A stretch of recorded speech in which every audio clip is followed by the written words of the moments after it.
Habari za mchana. My name is Stacy Hill.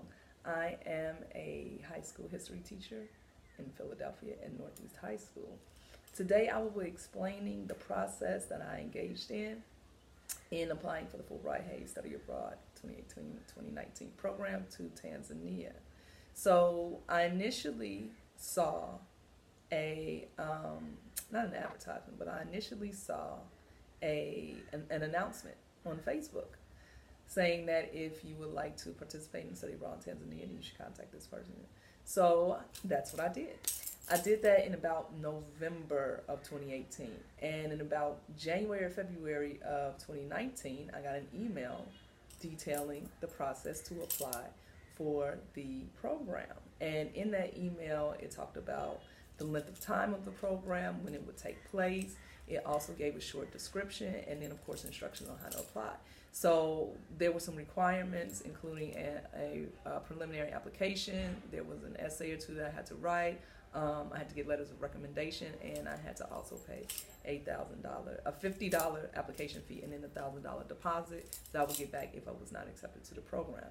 So I did all of those things. One thing that I had slight reservations in was that I did a little research on the program and the organization, and because I wasn't sure, in terms of the legitimacy, because I was new to the Fulbright program, I didn't understand how the process worked. I thought that it was directly through Fulbright and that there wasn't like an intermediary in terms of organization that actually were awarded Fulbright grants, and then they actually organized the program. So I had to do a little research just for my own peace of mind to make sure that the program was legitimate, actually part of the State Department Fulbright Hayes program. So after I did that, felt confident, sent in all my information, and then I started corresponding with Professor Ananobi in terms of what I needed further in case I was accepted, and also just to confirm that he was receiving my paperwork and my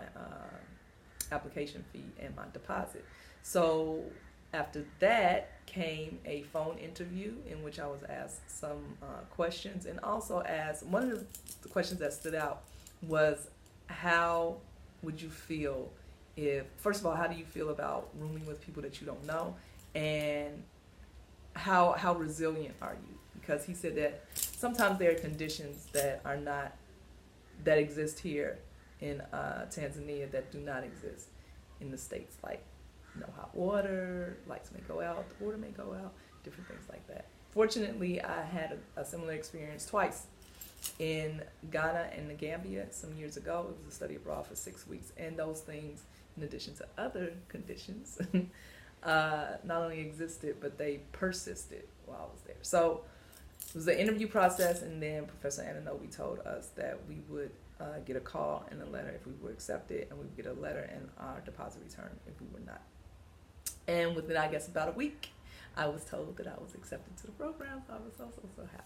So after that, there were phone conferences to prepare us for packing, being able to secure communication and data, and just any general questions we might have had. So we had phone conferences with some of the participants and what to pack, different things like that. So I think there were about 3 phone conferences after the acceptance letter came. And as we got closer to the date, we also got information about pre-orientation, which we had to attend for 2 days the weekend before we actually went on the trip. So that was kind of the process in a nutshell. It wasn't arduous, it wasn't hard, but it was detailed, and it was there were some things that we had to do that I guess fall outside the norm in terms of a regular application process for a program. And also there was the sending up the passports, paying for visas. Then we had to get vaccinations, and we had to make sure that we had those vaccinations and prove that we had those vaccinations because of travel within the country, different things like that. So that was the entire process, but it was all worth it. So I'm speaking to you right now with only about 2 days left, so I can really say it was all worth it. Thank you.